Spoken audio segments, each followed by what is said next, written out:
एर्नाकुलम में रविवार 29 अक्टूबर को ईसाइयों की प्रार्थना सभा में सीरियल ब्लास्ट हुआ, जिसमें अब तक 3 लोगों की मौत हो चुकी है। 50 से ज्यादा घायलों में से कई लोगों की हालत गंभीर है। गंभीर रूप से घायलों में एक बच्चा भी शामिल है। प्रार्थना हर दिन की तरह ही शुरू हुई थी कि कुछ मिनटों बाद ही एक के बाद एक 3 धमाके हुए।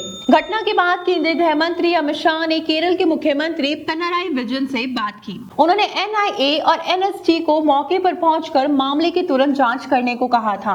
वहीं मुख्यमंत्री विजयन ने आज सुबह सर्वदलीय बैठक बुलाई थी। नमस्कार, मैं मुस्कान खन्ना, आप देखना शुरू कर चुके हैं ट्रायंगल्स मीडिया। कोची से लगभग 10 किलोमीटर दूर कलामासेरी कस्बे में यहोवा विटनेस समुदाय का एक सम्मेलन हो रहा था। धमाका यहीं हुआ। यहोवा विटनेस या यहोवा के साक्षी ईसाइयों का एक फिरका है, मगर पारंपरिक ईसाईयत से कुछ मान्यताएं अलग हैं। वो ईसा मसीह को ईश्वर नहीं मानते, यहोवा की पूजा करते हैं। यहोवा को इब्राहिम, मूसा और यूशु का ईश्वर मानते हैं। क्रिसमस और ईस्टर नहीं मनाते क्योंकि उनका मानना है कि ये त्योहार पैगन परंपराओं से आए हैं। दुनिया भर में इस संप्रदाय के लाखों लोग हैं। भारत में भी 50,000 से ज्यादा लोग हैं। यहोवा के साक्षी आमतौर पर अन्य धार्मिक या राजनीतिक मामलों से दूर ही रहते हैं, ये उनका जाहिर स्टैंड है। वहीं एर्नाकुलम में बम धमाके की जिम्मेदारी डोमिनिक मार्टिन नाम के एक शख्स ने ली है। धमाकों के कुछ घंटे बाद ही उसने त्रिशूल जिले के कोंडकारा पुलिस स्टेशन में सरेंडर किया और कहा कि उसने ही कन्वेंशन सेंटर में बम लगाया था। इस दौरान उसने फेसबुक लाइव कर धमाकों के पीछे की वजह भी बताई। उसने कहा, मैं यहोवा के साक्षी समूह के उपदेशों से सहमत नहीं हूँ। हालांकि मैं उनमें से एक हूँ, लेकिन उनकी विचारधारा खतरनाक है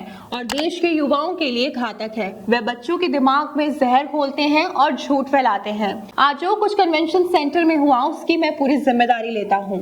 किसी को मेरी तलाश में आने की जरूरत नहीं है। मैं खुद पुलिस के सामने आत्मसमर्पण करने जा रहा हूँ। वहीं अब जांच एजेंसियां डोमिनिक मार्टिन की कुंडली खंगाल रही है कि आखिर वो दुबई में क्या करता था। कॉल डिटेल्स रिकॉर्ड के जरिए डोमिनिक के संपर्क में आए लोगों से पूछताछ की जा रही है। जांच के दौरान एजेंसी को पता चला है कि डोमिनिक मार्टिन कई साल UAE में रहकर काम कर चुका है। वह करीब 2 महीने पहले ही भारत लौटकर आया था। जानकारी के मुताबिक मार्टिन दुबई में इलेक्ट्रिक मैन के तौर पर काम करता था। उसे इलेक्ट्रिक सर्किट बनाने की पूरी जानकारी थी।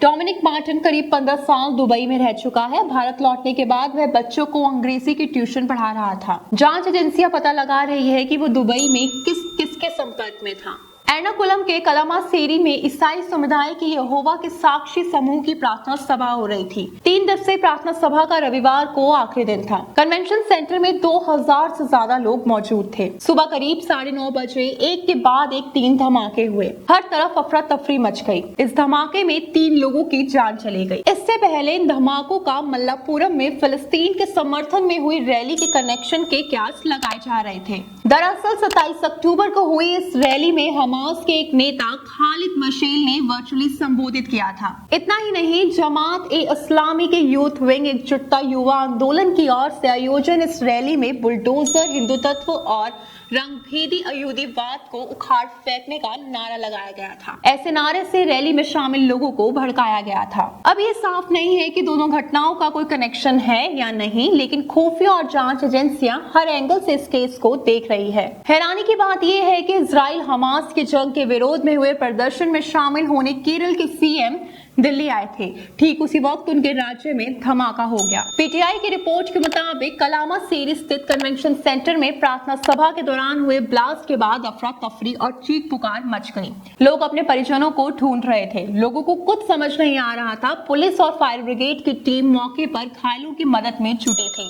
वहीं शोक में डूबे चश्मदीदों ने उन भयानक क्षणों को याद करते हुए कहा कि इतने सालों में उन्होंने कभी ऐसा कुछ नहीं देखा। उस भयावह मंजर को याद करते हुए एक बुजुर्ग महिला बताती है कि जब मैंने पहला धमाका सुनने के बाद अपनी आंखें खोली तो मैंने देखा कि मेरे सामने एक आग का गोला था। कुछ नहीं और कुछ नहीं, बस एक आग का गोला। लोग इधर उधर भाग रहे थे। वह एक विशाल हॉल है और बड़ी संख्या में लोग अंदर थे। लगभग 70 साल के एक व्यक्ति ने कांपती हुई आवाज में घटना के बारे में बताते हुए कहा, मैं हॉल के किनारे खड़ा था, अपनी आंखें बंद कर प्रार्थना कर रहा था। अचानक विस्फोट की आवाज हुई। मेरे चारों ओर बस आग ही आग थी। अन्य लोगों के साथ मैं भी दरवाजे की ओर भागा। अपने आंसू पोंछते हुए उन्होंने आगे कहा कि मैं इतने सालों से इस सम्मेलन में भाग ले रहा हूं, लेकिन कभी ऐसा कुछ नहीं देखा। घटना को याद करते हुए एक अन्य महिला ने कांपती हुई आवाज में कहा, प्रार्थना सभा में कई बुजुर्ग और बच्चे भी शामिल थे। माथे पर अपना हाथ रखे हुए महिला खुद को संभालने की कोशिश कर रही थी। दोस्तों, अगर आपको हमारा ये वीडियो पसंद आया हो तो दोस्तों के साथ भी जरूर शेयर करें, और अगर आपके मन में कोई सवाल है तो इसे कमेंट में लिखकर हमें जरूर बताएं। हमारे चैनल को सब्सक्राइब करना ना भूलें ताकि आपको लेटेस्ट अपडेट मिलते रहें। आपसे जल्दी मुलाकात होगी एक नए टॉपिक पर, एक नई वीडियो के साथ। देखते रहिए ट्रायंगल्स मीडिया। धन्यवाद।